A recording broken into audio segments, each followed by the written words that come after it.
Hey guys, it's AJ from the Ginger and the Beard podcast. Really quick before we start the episode, I really want to call out a fundraiser that we're partnering with other podcasters to promote. It's called Casting for a Cause. We're raising money for the Salvation Army.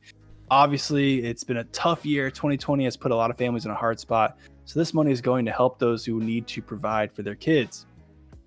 Guys, Beard here as well, casting for a cause.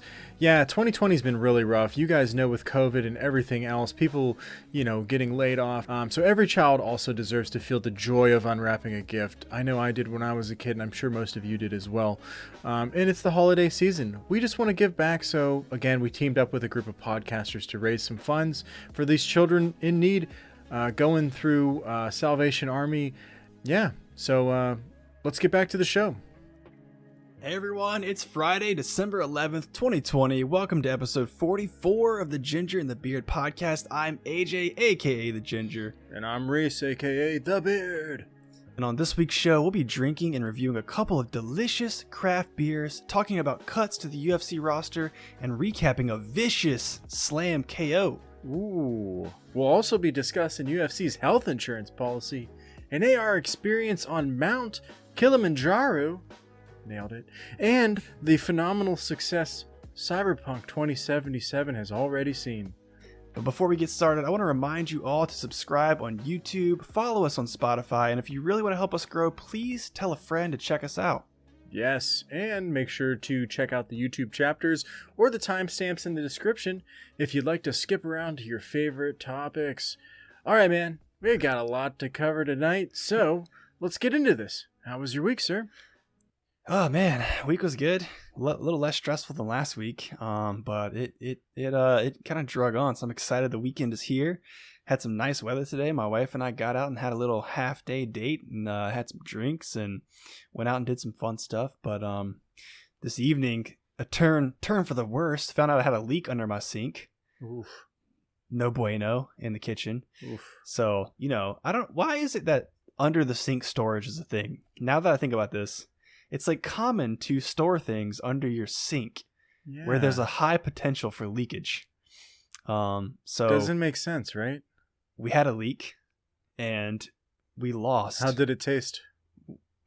Well, it smelled not pleasant. So I decided not to taste it this time around, but maybe next time I'll give it a taste. We lost some precious items in the leak. And those items were paper towels. Oh no! 4 jumbo rolls of paper towels. Well, it could have been toilet paper. Both of those precious commodities in 2020, it turns out. Yeah. So with the spike of COVID, it's getting harder and harder to find these things. In fact, we tried going to Target earlier today, and the line was almost to the back of the building. It was insane. So they're limiting people coming in, I suppose. And people are rushing in to stock up for the weekend to make sure they have plenty of paper for their booties and paper for their face. So anyways, that was a bummer for the evening. But other than that, man, it's been a pretty good week. How about you? Booty paper, man. That's what we need these days. All the booty paper. Episode title. Yeah, episode of the title. I'm right there with you, man. I'm just so happy this week's over. It's been a nightmare. I was supposed to have a half day today, and one thing led to another. It was scheduled. We had a contractor show up to look at our foundation, and they were here. They took a look at it, and it was bad. So not gonna. I've already told you, but not gonna tell the stream. It was bad, and and then I went back to work, and just everything was, I don't know, man. I don't know. Something was in the air today.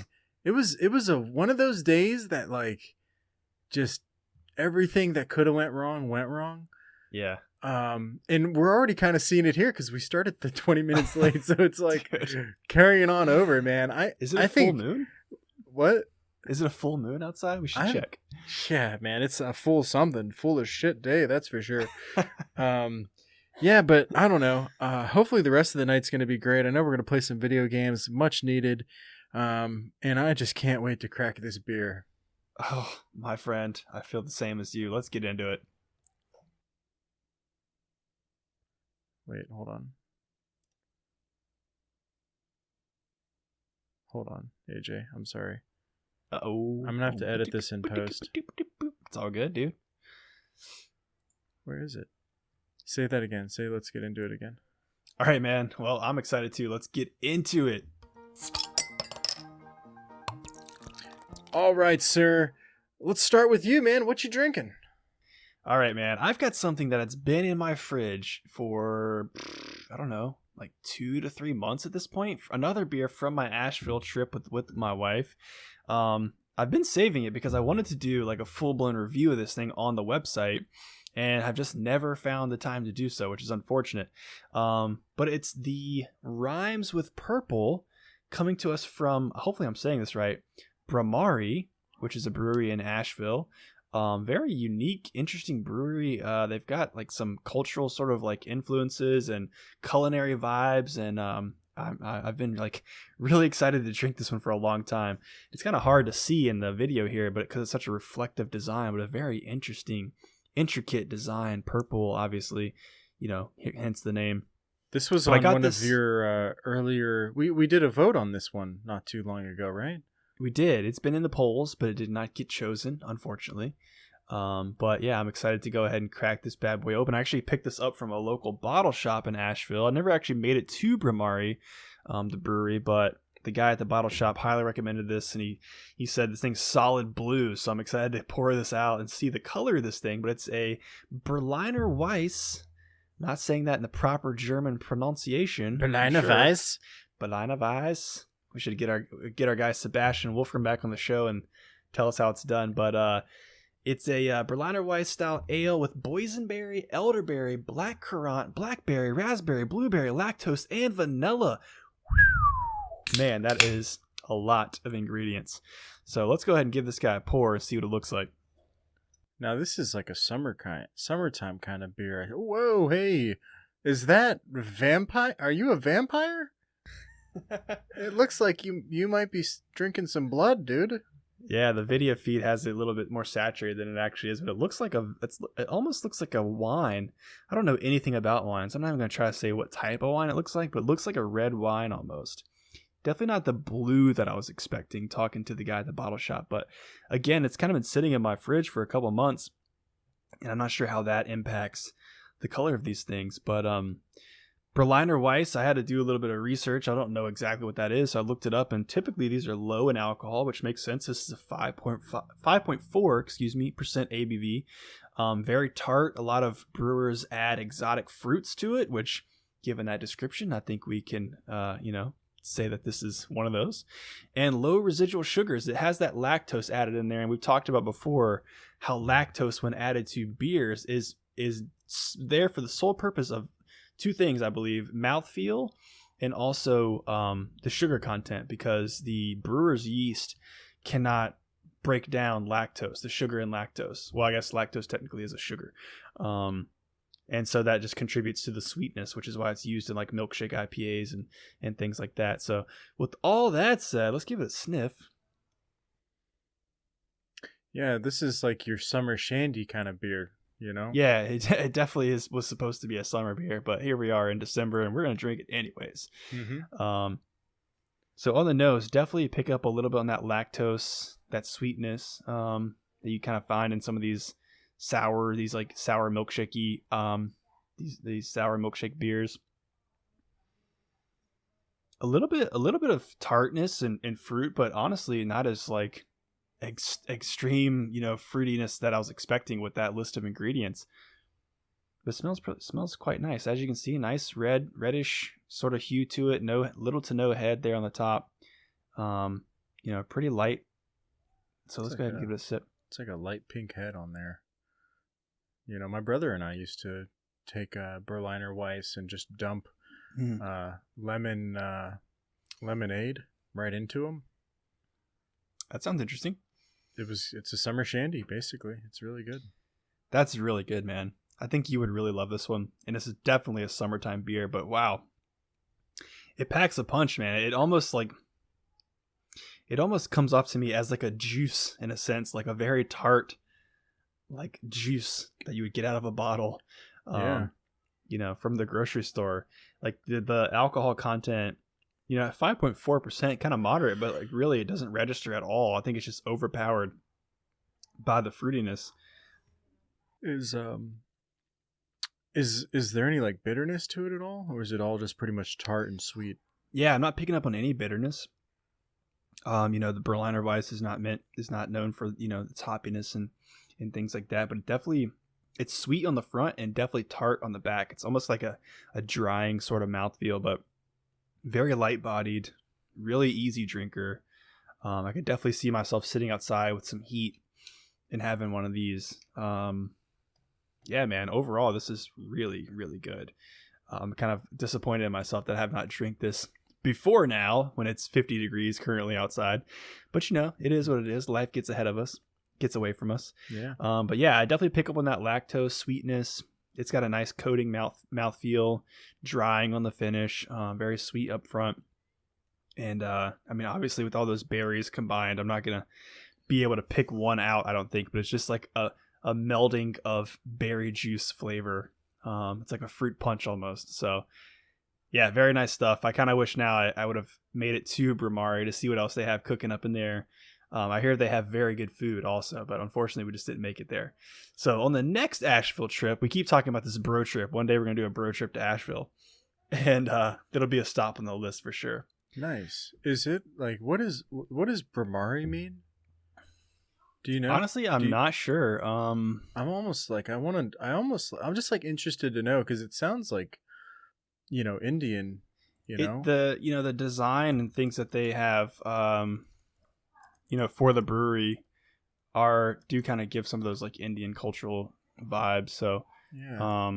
I wonder if we have a brewer from, Indian descent in our midst here. It's definitely possible. Actually, we had some Indian food for lunch today, and the restaurant we were at serves Indian beer, and I was like, oh man, I should get some like to-go Indian beer.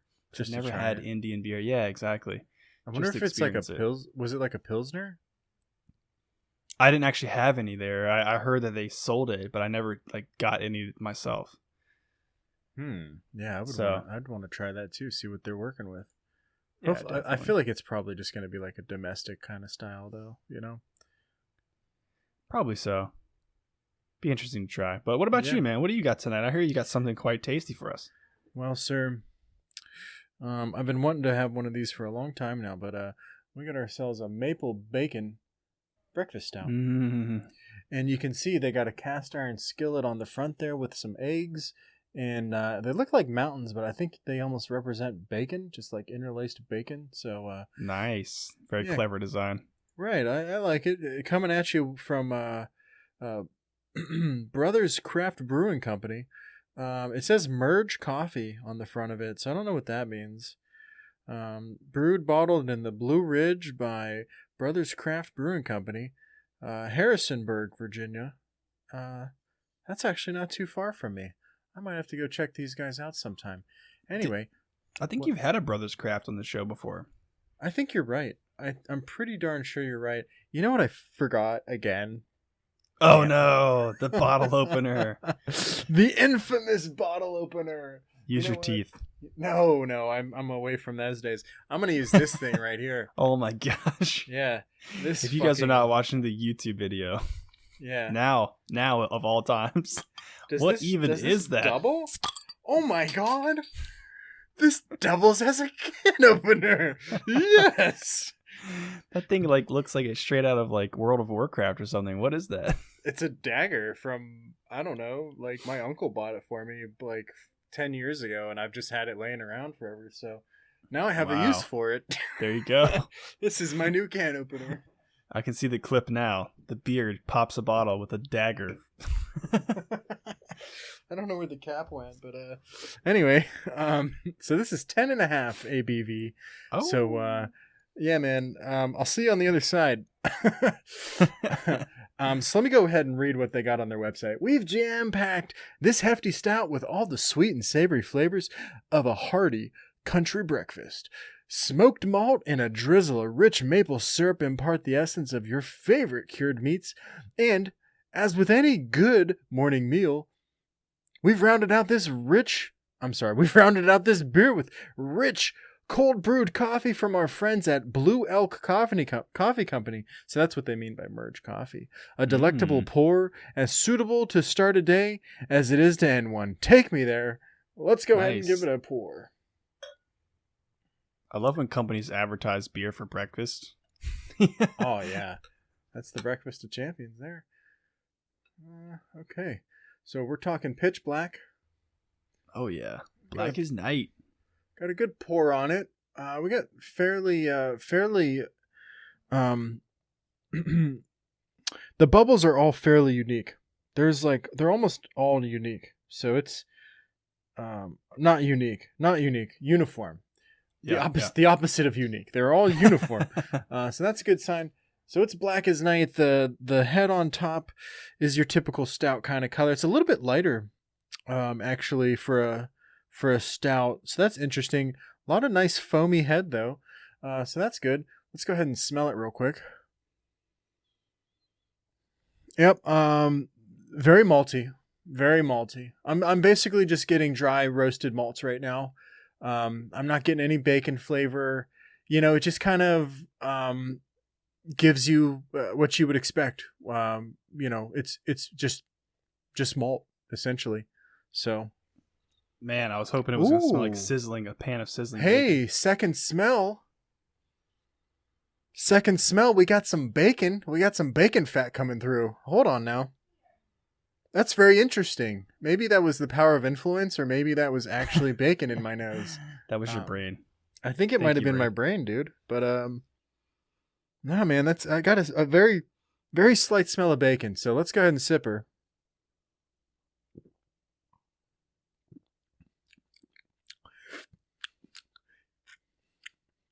Okay. All right. Yeah. So certainly the roasted malts. I think that's clear. Not a lot of sweetness on this. This one has a very slight smoky taste to it. And just barely on the aftertaste there, you can get the bacon. It kind of took me on a little bit of a journey where I went from, basically just tasting the roasted malts, to getting more of a smoky flavor. And then, while I was enjoying the smoky flavor, it kind of turned into bacon for me. So, maybe it's the power of influence. Maybe I'm getting better at this. But that was what? Your taste buds are like, they're becoming more experienced. I think they are. The second sip was I didn't get any bacon on the second sip. That was just malt. So not overpoweringly sweet with that maple? No, dude, I didn't get any maple. This is not sweet at all. I didn't get any sweetness out of this. So I don't know, I'm not trying to be harsh or anything. Really, I'm just trying to be honest here. I didn't get any sweetness. Yeah, that's interesting. I guess it did say just a drizzle.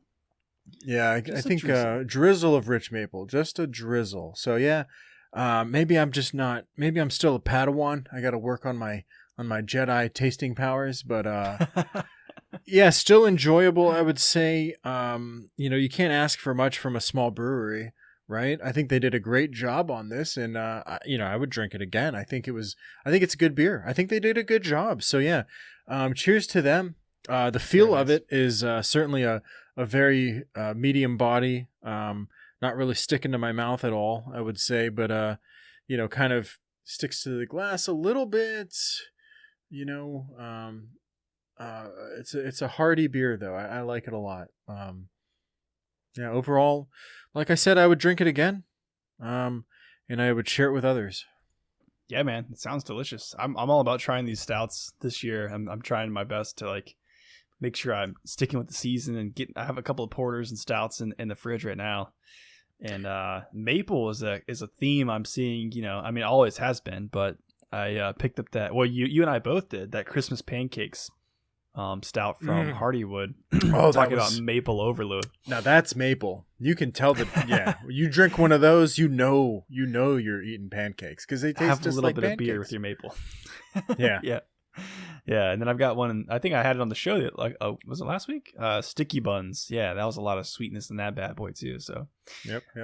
I think it's all about the balance. Really, for me, like I don't like them overly sweet or overly. I don't know. I guess what's the opposite of sweet? Well, if they market it as sweet and it's not sweet, right? Yeah, true. That's exactly. That's the opposite. It's either it's overly sweet or they tell you it's sweet and it's not, right? Yep. Nice, man. Yeah. So anyway, that was fun. Let's talk about the UFC.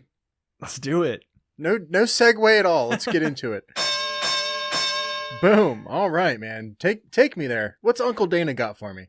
All right, man. Well, if you guys haven't seen already, we've got a series of UFC cuts to the roster.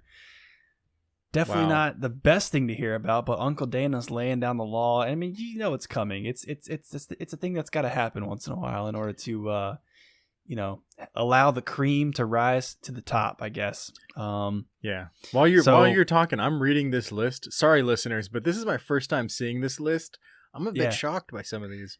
Yeah, it's crazy, man. And I think it became big news earlier this week when Yoel Romero was released, and then even more recently than that, Anthony Rumble Johnson was released. Anthony Rumble Johnson has gone on already to sign with Bellator. And then Yoel Romero, obviously, I'm not sure he's signed with anybody yet, but I think may be in talks with a different promotion. But yeah, they're just two on a list that's quite long already. I mean, throughout the year, there's been quite a load of cuts.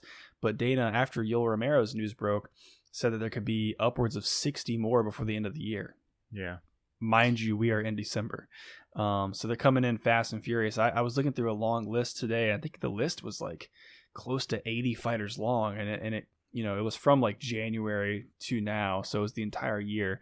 But some of those that stood out to me as like the bigger names in the sport: Yoel Romero, Corey Anderson, obviously left a little bit earlier this year.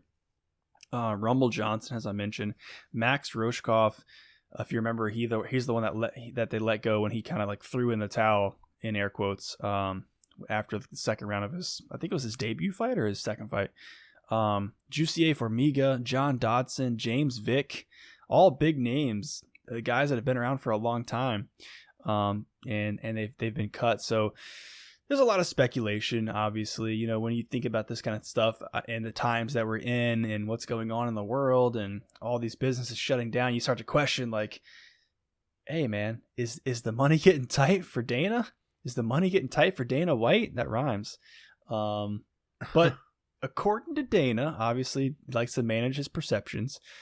He said it has nothing to do with fighter pay or being tight on money. He said if he needed to save money, he would have been laying people off throughout the year, and they have not laid a single employee off, I do believe, since coronavirus, and that's something that they've prided themselves on, and I think that's great. But he said it's simply just because the roster is inflated, and along with that, he's got that show, Dana White's Contender Series, right? Yep. Where they essentially sometimes sign multiple fighters in one night. And so in order to bring in this new talent and continue to promote people and move them up, they got to trim the fat, for lack of a better term. So, It's unfortunate, but it's something that's got to happen. Yeah, no, I think, I don't think there's anything curious about this, really. I think this is just kind of standard. They have a lot of people and they got to keep cycling them out because they want the best fighters, right?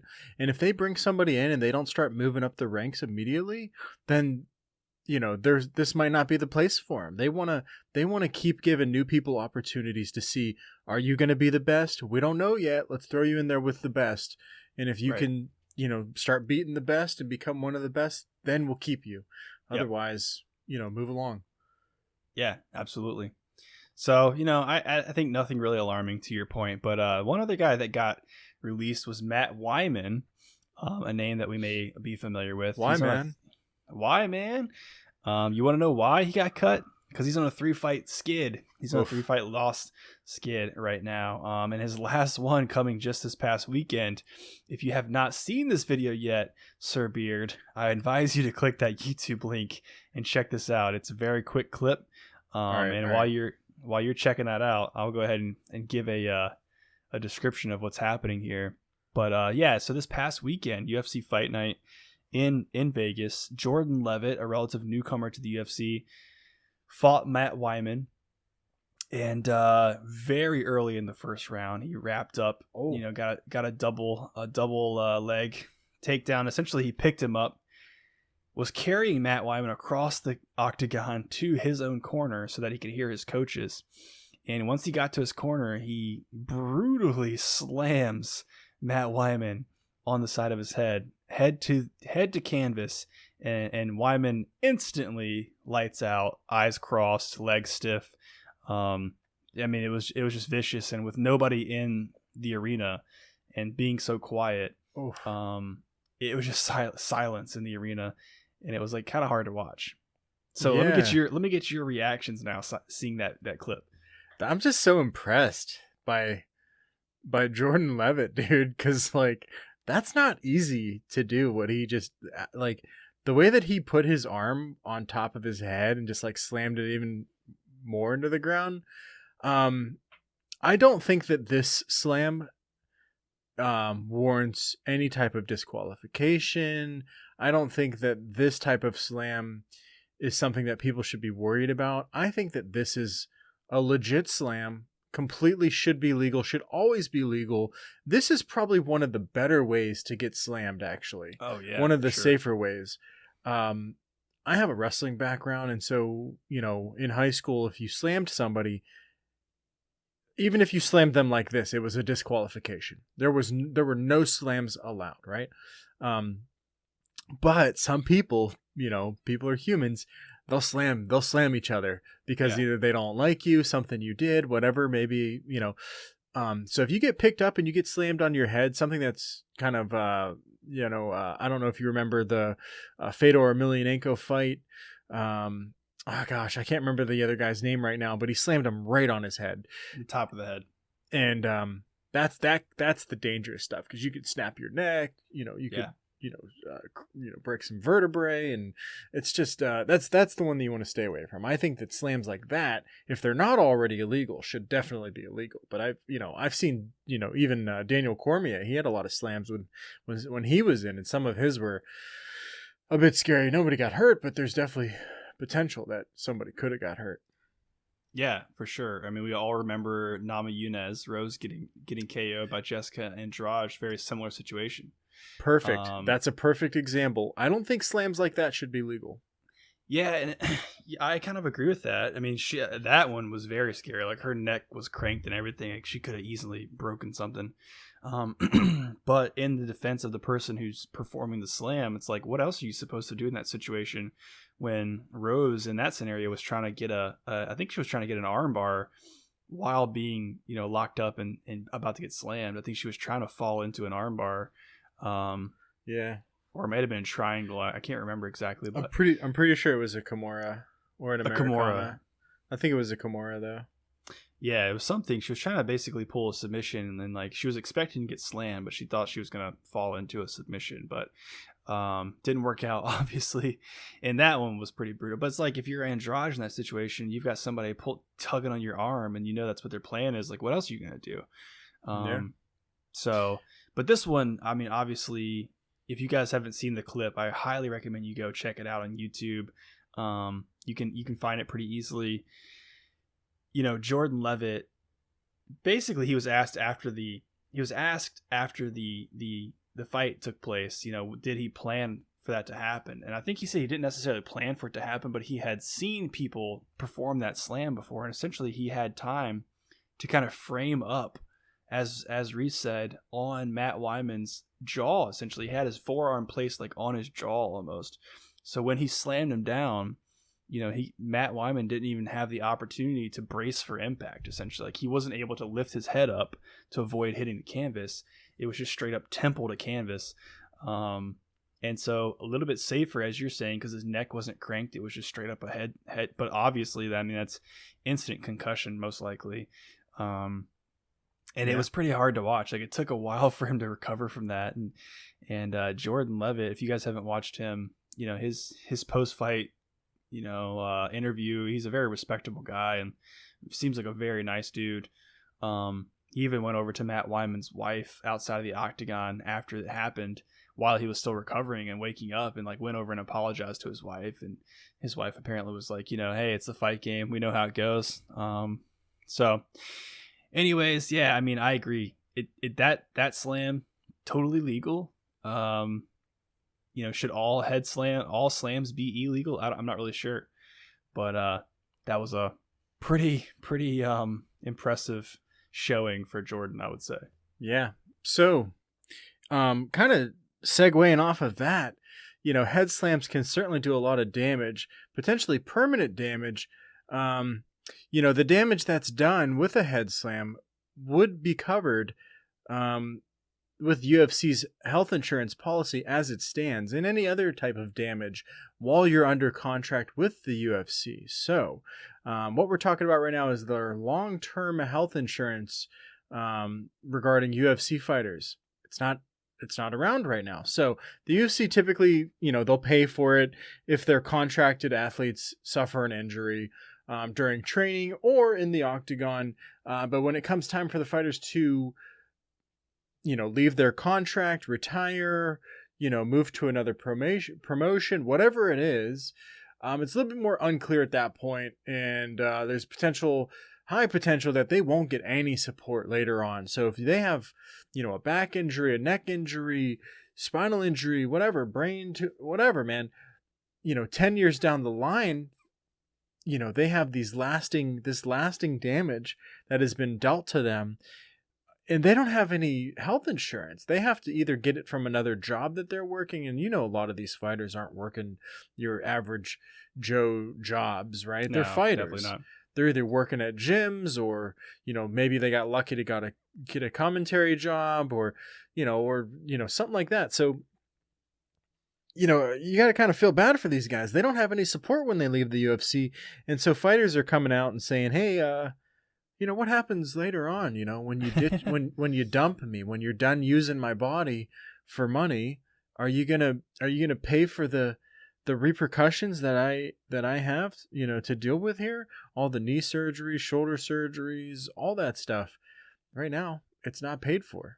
I personally think there should be at least some coverage for these fighters if they've been in the UFC and they didn't get disqualified, they didn't do anything, bad, then I think they should get some type of coverage. Right. What do you think?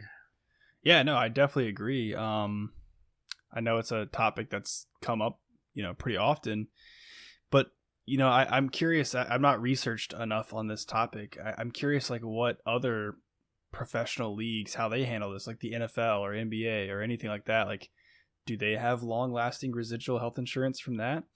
Because those guys have suffered from CTE and everything, obviously, as well. Well, they also get paid like millions of dollars. Good point. Fair point. Definitely. So it's like, it doesn't matter for them. These guys that are only getting paid like, $20,000, $30,000 a fight, if they're lucky, yeah, they're not, they don't got the dollars to put into investments and, take care of them forever. Yeah, no, that's a fair point. But then again, on the flip side of that, it's like, let's just say I work a job for, I don't know, UPS or something, and I'm loading trucks all day, every day, and then I get fired or leave my job or something, and then I have lasting back pain from like picking up boxes all day, every day. Like, does UPS cover me 10 years later? I don't know. Like, what's the standard? There's got to be a precedent in place for this. And also, I mean, I agree with you. I think that there should be some sort of like partial coverage, post-retire, especially if they retire with the UFC. Like, if they get kicked out of the promotion, that's a different story. But yeah, and I wonder if this has there ever been talk of like UFC fighters like unionizing or something? Is that a thing? You would think they would, but I don't know. I think they like, they just have their managers. I don't think they've unionized. Honestly, I think the UFC just gets away with highway robbery on a lot of this stuff. Yeah. Yeah, it's kind of interesting. It's like almost like they need a union or something to like represent them and like negotiate for these sorts of things. Well, when you got Alab disease, whatever his name is, something Ali disease. Anyway, Connor's manager. That's not his manager. Oh, it's not? Oh, he hates that guy. They hate each other. He seems like a really sketchy guy too, so I don't know. Just people like that in the whole fight business I don't think it's good for fighters. Yeah, I guess Gary V, now that Vayner Sports is in the picture. All right, Gary, help us out. Maybe they'll make it happen. And maybe that's it too. Like maybe it's on like your management team or something. I don't know. But it's definitely an interesting debate. Yeah. But yeah. So I guess we'll see how that progresses. Yeah, I don't really. This is the kind of stuff that beyond just fighter pay too. Like it'll be interesting. I don't think it's anytime soon, but like 5-10 years from now, the bigger some of these other promotions get and the more benefits like this that they start to offer, that's going to be a major factor. I mean, anytime you decide to leave your job or looking at other opportunities, one thing you always consider is like, what's the health benefits, you know? Yeah. So UFC fighters are no different. This is their job, so yeah, very interesting. Once we have more competition from the other, fight promotions, I think we'll see some improvements here because Dana's going to have to actually go and compete with another promotion to get good fights. Yeah. Right now it's essentially, it's almost a monopoly, but yeah, basically, speaking of monopolies, we got some interesting tech news to cover. We got a lot of tech news to cover.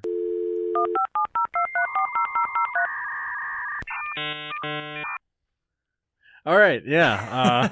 That's a nice, yeah. Anyway, do you remember dialing up when we were kids? Man, that was oh my gosh. Time. Yes. Yeah, man. Yeah. So speaking of monopolies, Apple, not necessarily in the monopoly, but whoa, man, owning a major piece of the tech market, introduced another Apple product, as Apple as it can get. And by that, I'm talking about the Airpods Max, their latest headphones option. So if you're not familiar with Airpods, they're these little guys right here. I'm not going to open them because they like to pair with my PC and it like screws up a lot of stuff. But these are the original Airpods, little wireless earbuds. They now have the Airpods Pro as well, which offer active noise canceling, and they a little bit better technology inside of them. But now they've come out with the Airpods Max. I suggest you go and check out a photo of these things so you can see what they look like. But let's just get this out of the way. They cost $550. All right, so see you later. Yeah, exactly. I'm out. If you're expecting something that's easy on the wallet, you got to go find somebody else.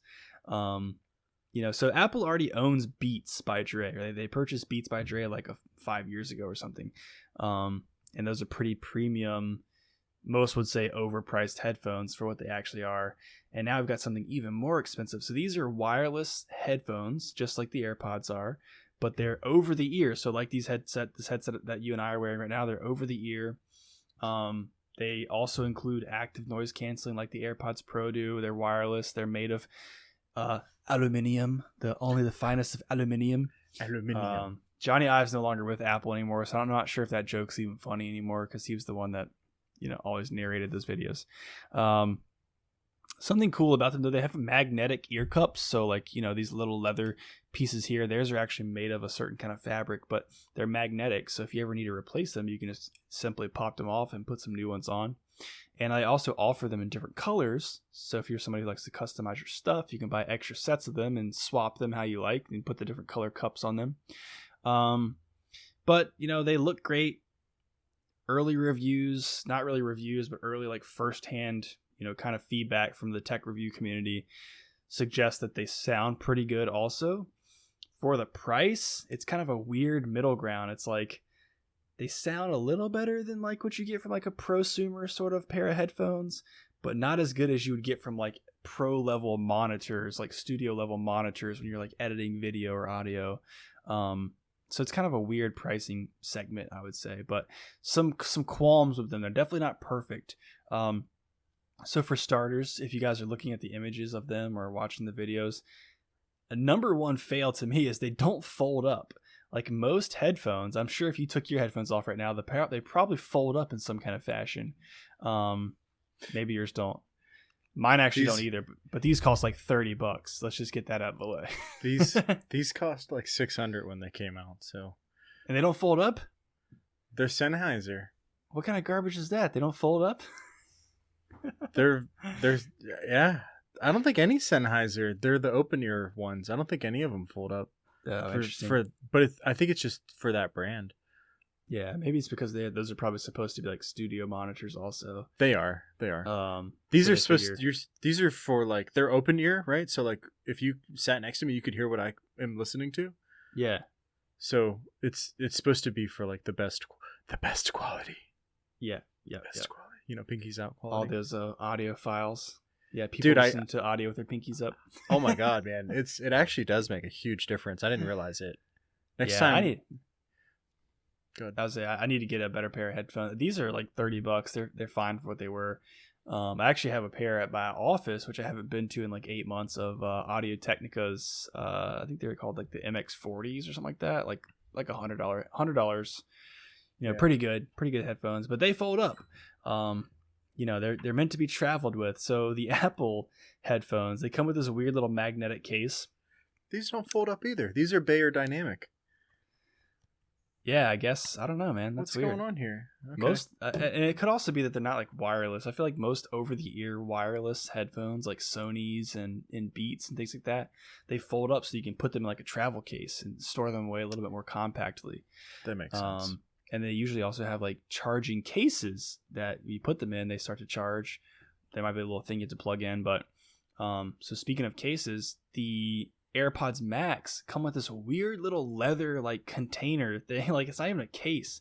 The ear cups just kind of slide into it, and then it kind of like folds a little flap over, and then you carry them around by the head strap on the headphones like a little mini purse. It's just super odd.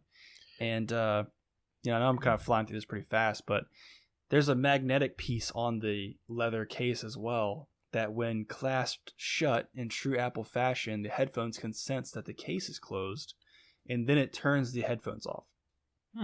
That's one of the smart features that's built into it. But the question is, if you just set them down on your desk, or you forget to put them in the case when you're done using them, then the battery is constantly draining. There's no on-off button. You can't turn it off without putting it in the case. So if you decide to use a third-party case that doesn't have that sort of magnetic function, then the AirPods Max are just never off. Super odd.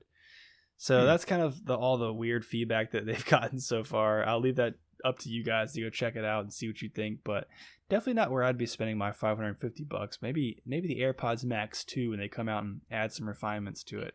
Dude, just for viewers out there, if you're gonna spend $550 on Apple AirPods Max, please just go look at Sennheiser's website, because you're gonna get like 5 times the quality for that price. Like, you could buy a pair of Sennheiser, and Sennheiser's like the best in my opinion. You know, and I think a lot of people consider them the best. You could go buy a pair of like the best headphones there are. Literally, like, their newest model that just came out is like $600. You could just go get that. Yeah, definitely. I guess it all depends on your use case, right? Like, these are wireless. If you want to travel around, if you're looking for something for the airplane, you know, I'm sure the Sennheisers probably only come with a 3.5 millimeter jack, or even whatever the other, what is it, 1/4 inch jack or something? For actual like audio interfaces. Mine, actually, I had to buy for this pair of headphones, I didn't realize it didn't come with a 3.5, so I had to actually order the adapter. Yeah. So again, it's all about your use case, but even if you do need something to travel with and you want something wireless, Bluetooth, I think most people recommend the Sony, I can't think of the model name. The headphone model numbers and names are so ridiculous. It's usually like 3 letters combined with like 6 numbers. X7893 ZYX. I'm trying to look them up right now. It's probably something like that. Doesn't make any sense. I mean, how do these people come up with this? WH1000 XM4s. I think most people just call them XM4s. But why wouldn't they give it like a fancy name, like Sandcastle? Sandcastle? Yeah, like oh, come get the Sony Sandcastles. These are the best, you know? And then they come out with Sandcastle 2, right? Like, who knows? Yep. I agree with you, man. I don't understand. Same thing with monitors. If you ever look for shopping for a monitor, they're all the exact same. It's just like letters and numbers. Like, man, you guys really wanted me to be able to remember this. Dude, when I ordered my monitor, it's the same SKU, but they sent me the 75 hertz. And I was like, what? It says online that it's 144 hertz. But it's the same SKU, so I like looked up the SKU and ordered it based on that. Oh, and no. And the SKU is the same for the 75 hertz and the 144 hertz. So you have to like get a magnifying glass out to find the fine print that says, oh, this is this one and that one's that one. It's like, oh my God. You should have complained. They might have sent you the right one for the same price. Oh, I did. I got the right one. Nice. Oh yeah. Sent that sucker. Anyways. Sent that sucker back, man. Yeah, man. Definitely. Yeah, they make it so hard to buy monitors. Like the model numbers are so ridiculous. GPUs, at least GPUs have some sort of like. That's the limit. That's the limit. 4 numbers. Don't give me more than 4 numbers. And it makes sense. They're like in series too. Like, you know, obviously the 10 series, 20 series, 30 series. AMD's got a similar like sort of structure. Yeah. You've got the, you know, RTX and GTX. What is it? GTX? Yeah, GTX. GTX. But then you get like the 1060, but then they have the 1660. What's the difference between the 1060 and the 1660, right? And then you got the 1440. Math joke. Math is difference. What's the plus of what's have you seen that movie Idiocracy? Yeah. What's the minus of 20 billion and 80 billion? It's like 30 billion, Frito. Yeah, I like money. Oh. Dude, that movie's hilarious. Anybody that hasn't watched it, you must. It's dude, my brother and I, if you get me and my brother in a room, start quoting Idiocracy. One quality of my brother, I mean, obviously I love him to death. Like, he can quote movies like no one else I've ever met. Like, you just name a movie, if he's seen it, he can rattle off at like 5 to 8 quotes like in a second. And I'm like, how do you remember these things of all these movies? It doesn't make any sense. Yeah. But yeah, leave me alone. I'm baiting. Oh man, I gotta go watch it again. Yeah, so good. Anyways, all right, man. Let's move on. We got some news, some stuff that's exploding. That's something else that appeals to our tiny little male pea brains. We like things that go fast and things that blow up. And two of those check. This item checks 2 of those boxes. And loud noises. Did you see this? Yeah, loud noises also. No, and I'm super surprised I didn't see this. Oh my gosh, you got another YouTube video. I should have put a YouTube video in here for you to watch this, but how did I miss this? I don't know, man. I think you said you've had a week, so I mean that could explain it. I guess. You should go watch this while I'm talking about it. But right. Yeah.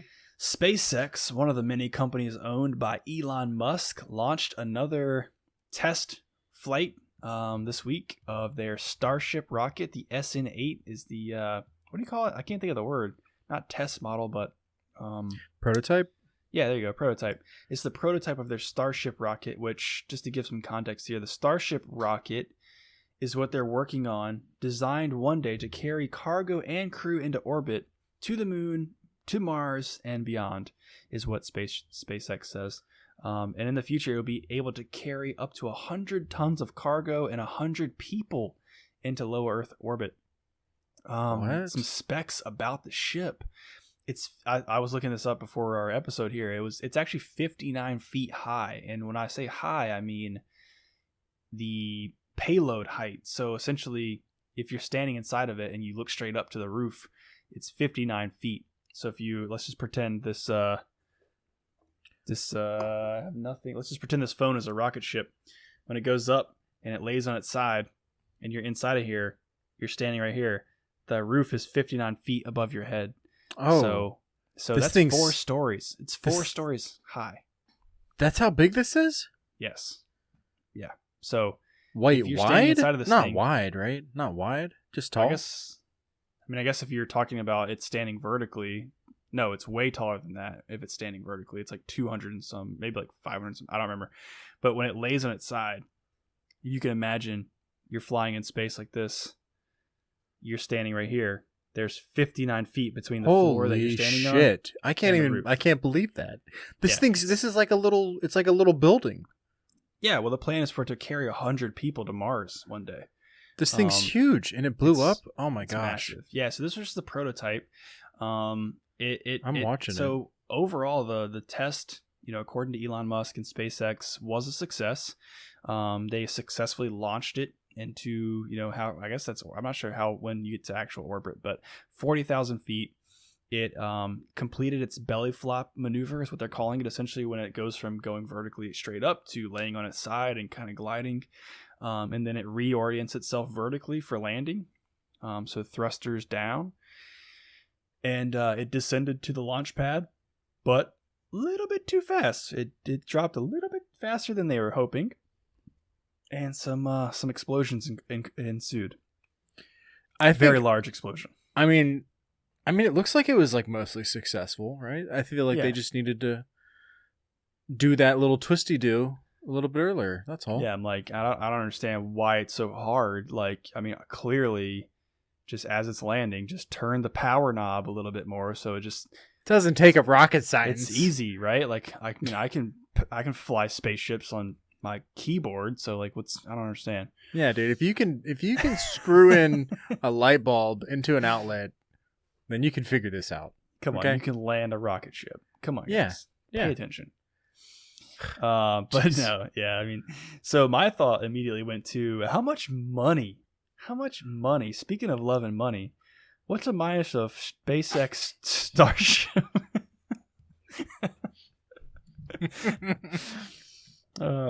What is a SpaceX minus a Starship? What is that?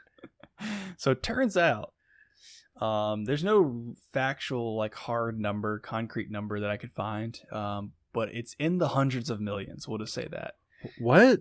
Hundreds of millions. Yeah. So he was just like, let's go, let's go have some fun. Let's go, let's go blow up some rockets, Be cool. Yeah. I mean, I guess this is what you have to go through in order to have a successful, working rocket one day. You have to do these tests, obviously. And it just happens to cost hundreds of millions of dollars to just test it. It was supposed to land. I mean, the idea of these rocket ships, as we all probably know by now, is that they're all reusable. So essentially, they land these spaceships, or whatever you want to call them, starships, back on the landing pad, and they can reuse the entire thing. Obviously, they have to put like new boosters on it. Yeah, actually, you know what? Even the boosters, I believe, and please don't take all this for my word. Go and do your own research. But the boosters themselves, like after they get to a certain point, they fall off, and I believe those themselves actually land back down on Earth, on the launch pad, and they reuse the boosters as well. So Elon's just like, you guys don't understand how this works. Yeah. You don't understand how something that's, can't just like land again. What? Yeah. It's all so mind blowing to me, man. I don't get it, dude.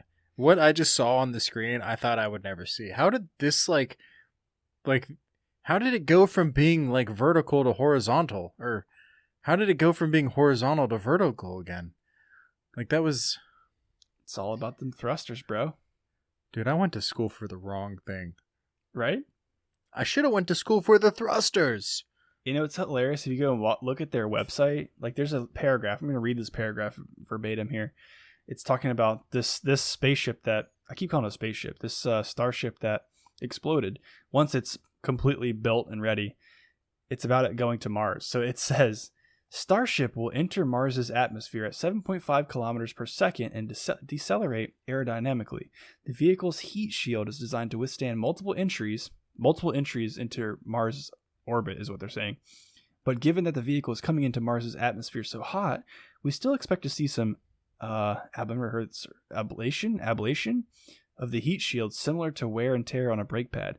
The engineering video below simulates the physics of Mars entry for Starship. So, like, they're not saying, like, we hope that one day. It's like, nah, dude, this thing is going to enter Mars's atmosphere at this speed, and it's gonna have this much heat, and it's gonna land this way. It's like, dude, they're ready for this. They're basically there. You know what I have to say about that? No. Bye. Yeah, I don't know that in our lifetime. I mean, I think they're talking about like getting to Mars like within the next decade or so.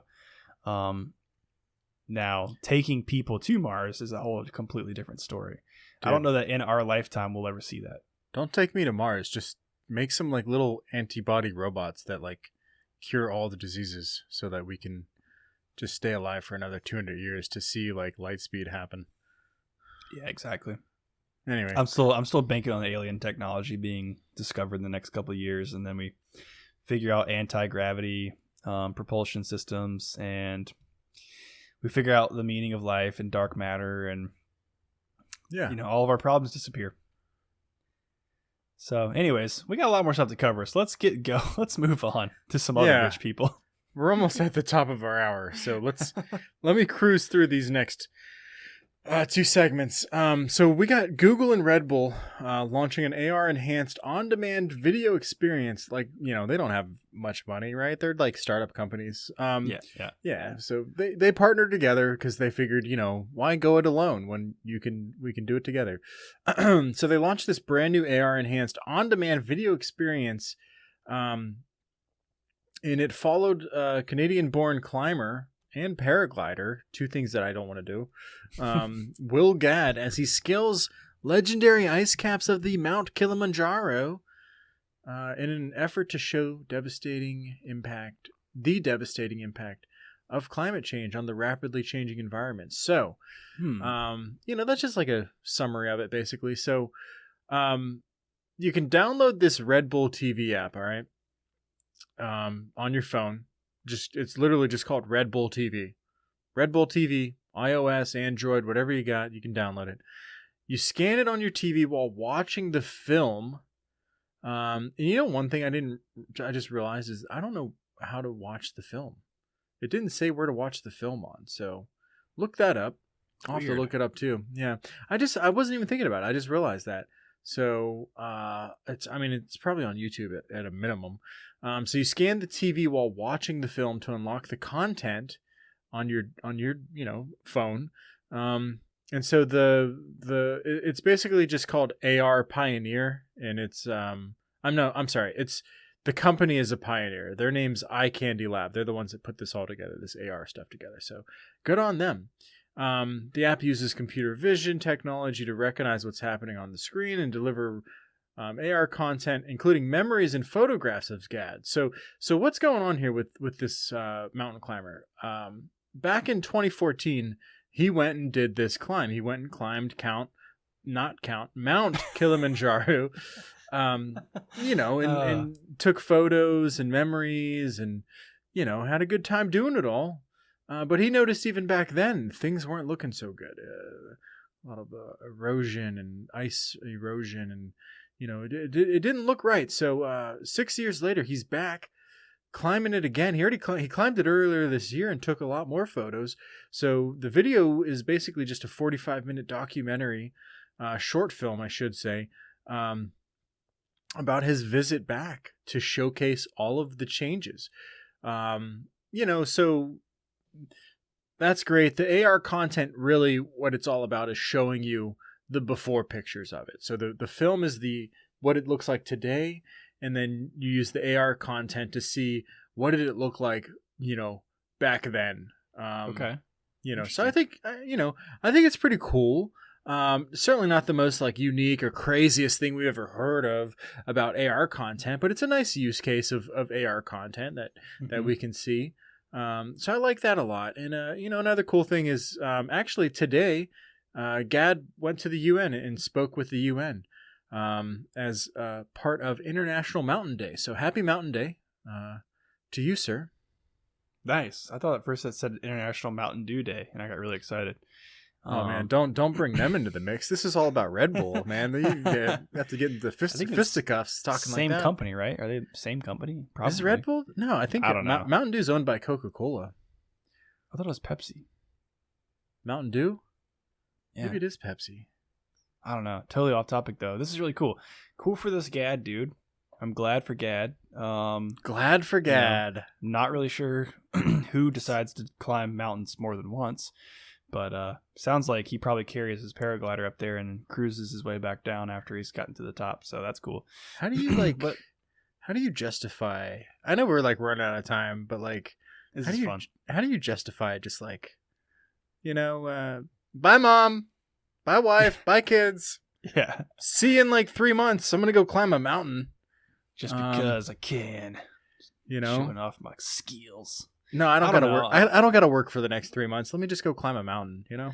Yeah, it's a good point, man. I mean, not to get too off topic here, I actually just listened. I want you, Reese, to go and watch the show Alone on Netflix. Season 6. It's the only season they have up there right now. You and Stephanie, that's your watching homework. It's a survival show. I'm not going to spoil it for you, but one of the guys on the show, I listened to an interview with him on Joe Rogan's podcast from about I think it was like 6 months ago or something. That's what he talks about. Yeah, like he's talking about how this guy is like a survivalist. Like that's one of his things he does. He goes out in the woods like for a month at a time and just lives out there by himself, naked and afraid. I think it's just about like connecting with nature. And I'm sure climbing's probably the same way. It's like number one, accomplishing something you're setting out to do, climbing this monster mountain, and also just like escaping the realities of the world for a little bit and reconnecting with yourself and nature and all that good stuff. But anyways, yeah, man, I think that's a cool use case for AR. I bet that'd be a badass VR experience. Like if there was if he was, I'm not sure how they would produce that, but but that's where I thought we were going with when I read the headliner. I was like, oh shit, this is gonna be awesome in VR. I'm gonna be on Mount Kilimanjaro. There's gonna be like all kinds of cool stuff, and it's like, and I started reading. I was like, not quite as cool. Not as cool. Still cool. Yeah. You ever heard of grounding? No.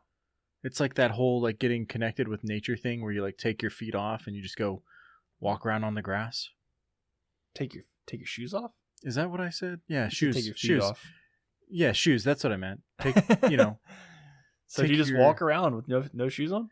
Yeah, you just go stand on the grass. They call it grounding. Like so many people are just like, either in their car or they go straight from, their car to the building that they're going into or back into their home, and they never, take their shoes off and go touch the earth.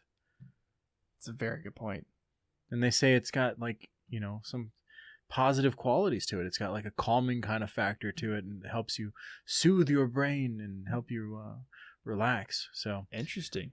Yeah. I don't know if there's any science behind it, but all those, hippy dippies are out there doing it. So yeah, I'll be right back. I'm going to take my shoes off and walk in the grass really quick. You know what, guys? We'll be right back. Just stick around. We're going to go. All right, we're back. It's been one of those. Yeah, it's been one of those days where like I would go walk outside. It's dark outside. The first step I take would be like in a giant pile of dog That's poo. Exactly what I was thinking. All right, this is not what I wanted it to be. A fresh steamer. Yeah. Thanks a lot. All right, well, that was fun. Real quick, I'm not going to get into this one too much, but Facebook went ahead and slashed the price on their Oculus Rift S by $100. When it came out in March 2019, it was $400. Now it's $300. I got it here sitting next to me. It's a lot of fun. I liked it a lot. It had some exclusive titles such as Asgard's Wrath and Vader Immortal, which is a trilogy. And when it came out, it was pretty revolutionary. It was a jump forward in both display resolution, room scale tracking. You didn't need external sensors, and the motion controllers were tracked, and they came in the box, so that was great. But you still needed a fancy computer, of course. But anyway, there's been a recent choice to kind of shelf this product line, and it likely won't be getting any cheaper until the Rift S is discontinued in 2020. So, I'd say, buy it for $300 now, wait a couple years. You might be able to get it for $100 or something like that. Or it'll turn into like this, like, I don't know, nostalgic item where it's like going to be like $1,000. I doubt that. So you could probably wait. Honestly, you could buy the Quest that just came out for, it's like the same price, right? It's the same price, and all you have to do is spend a little bit of extra money to get like a connection cable, and then you can just plug it into your computer anyway. But the good thing about the Quest is you can unplug it and just like walk around with it. You just can't play all the the super duper games, like you can on the Rift. I like the Rift. It's nice, but anyway, that's all I wanted to say, guys. It's $100 off. If you want to go buy it for $100 off, you'll probably have some fun with it. I've had some fun with it, or just wait for the next best thing. I don't think the VR space is like perfect yet. Personally, I'm going to wait for that HP device to come out because I think it's HP, right? You remember I talked about it on the show like not too long ago? Yeah, I'm trying to remember what it was called now. Reverb? Yeah, there you go. It was the Reverb. HP Reverb. Yeah, the HP Reverb, I'm pretty sure. Guys, just wait for that one to come out because that's like next. That's like, that is going to be, Anyway, that's going to be awesome. Should try that one out. All right, man. That's it for tech. I got a little bit of Cyberpunk news, so let me talk about that real quick. Let's get into it. Boom. Nice and quick transition. That's the quickest transition we have. It's like, do, and that's it. I know. We need to make more of those. Heck yeah. So like right in the line with VR, right? Cyberpunk 2077 VR. Can you play it in VR? Nah, just kidding. Dang, man, you have my hopes up. You can't, but somebody's going to mod it out eventually. Of course. Yeah, and CD Projekt Red doesn't have any interest in doing VR right now, although it's like a freaking awesome game and everybody wants it in VR, that has a VR headset at least. But yeah, they came out and said, yeah, sorry for your luck. We're not really interested in doing that at this time. We got other priorities to take care of. Maybe later on down the line, who knows? But if you really wanted to, you could still play it in VR. You could play it with a VR headset on. It's just going to be like a flat screen inside your VR headset, which you need an app to do that. So it'd be more immersive, maybe. Yeah, probably might be a little bit more immersive. But what's really cool to see is after 8 years of development, Cyberpunk 2077 made a profit on day one. That means they covered their whole cost. All of their costs from development, marketing, all of that stuff over the past 8 years, it paid off in one day. Can you fucking believe that, dude? That's crazy. Mind-blowing, dude.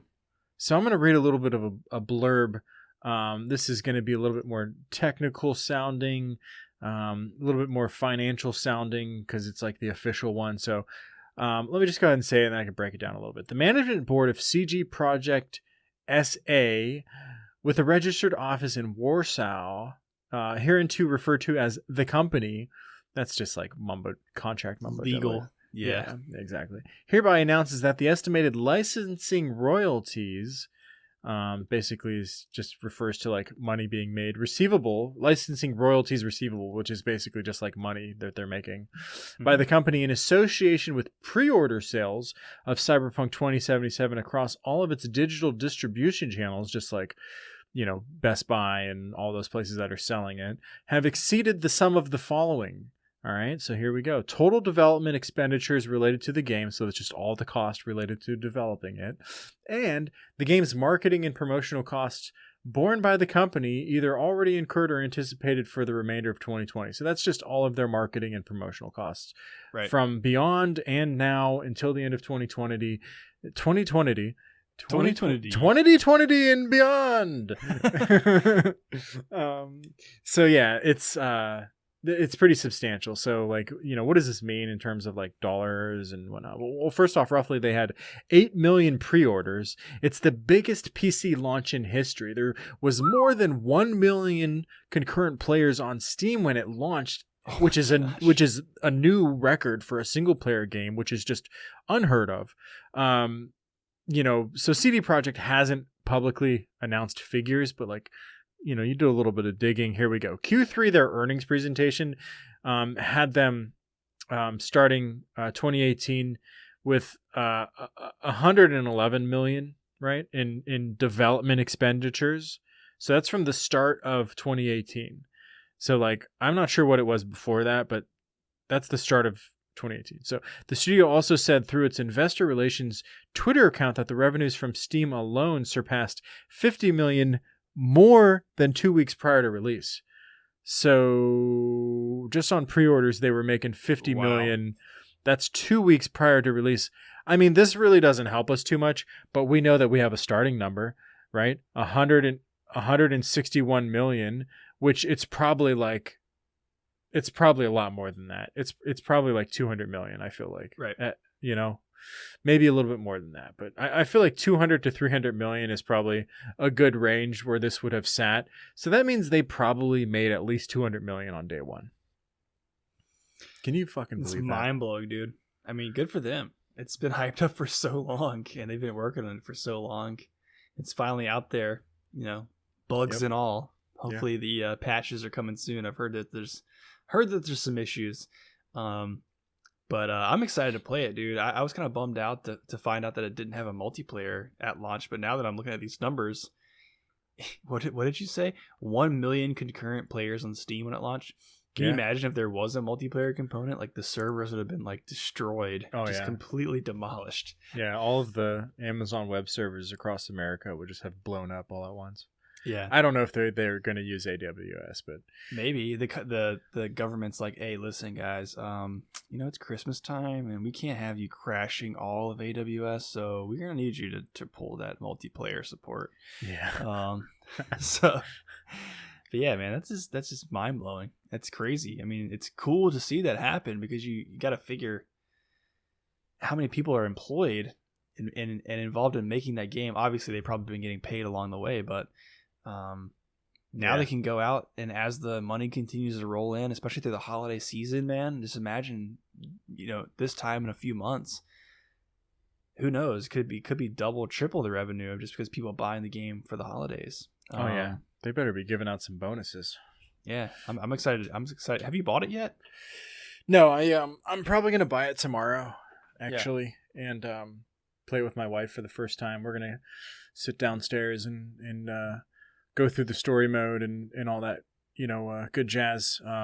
You'll be able to play it too. I don't think you'll be able to play it on the 1060. Oh, really? No, I don't think you'll be able to. I think I'll probably just be able to support it, and then when you install your new graphics card, you'll probably be able to just barely support it as well. Because from what I've heard is you kind of need like top of the line graphics card, not support it. What I'm trying to say is support it at like high graphics levels and still get like 30 to 60 frames per second. Like we will probably have to run it on like medium and keep it at like 30 frames per second.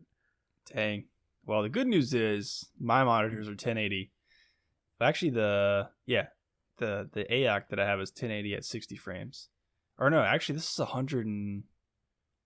Is it 144? I think it's actually 144 hertz, but I think because my other monitor is only 60, it doesn't let me push it all the way. Yeah, so you're only running at 60, but at 1080 you'll have a better chance. I'm gonna try and 2K, run it at 2K, but it's and then trying to run it on the TV downstairs, which is a 4K. I mean, good luck. Yeah, let's see if I'm gonna try and stream it from this computer down to my other computer downstairs as well. So I mean, we got a lot of barriers to success. Yeah. Good luck. Yeah, I'm excited, dude. Yeah. I wish it was multiplayer because it's like that's why I enjoy playing games, so I can like communicate with people. They're gonna do it. It's in development. Give it six months to a year, and I'm sure they'll throw it out there. Because a game like that, I mean, come on, dude. You got to be able to experience it with people. Yeah, they should just have two modes. There should be the single player mode or the online mode, but like make sure that online mode is like work all the kinks out. And I mean, it's a bit. Honestly, I haven't looked at the game that much, but I mean, it's big open world, right? Like city landscapes and stuff like that, like very reminiscent of GTA, right? Yeah, right. Yep. Yeah, like my gripe with GTA, and I mean, obviously that game is like 10 plus years old at this point, GTA 5. The online mode is so slow, dude. Like finding a lobby, and this is for my Xbox, not even for my computer. Finding a lobby, getting into a game like takes forever. Like it's just crazy.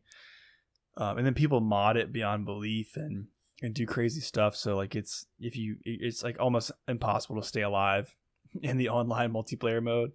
So hopefully they can figure that out at the beginning, but Yeah.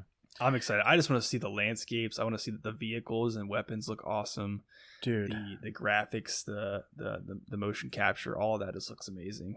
I want to play as. Can I play as Keanu Reeves?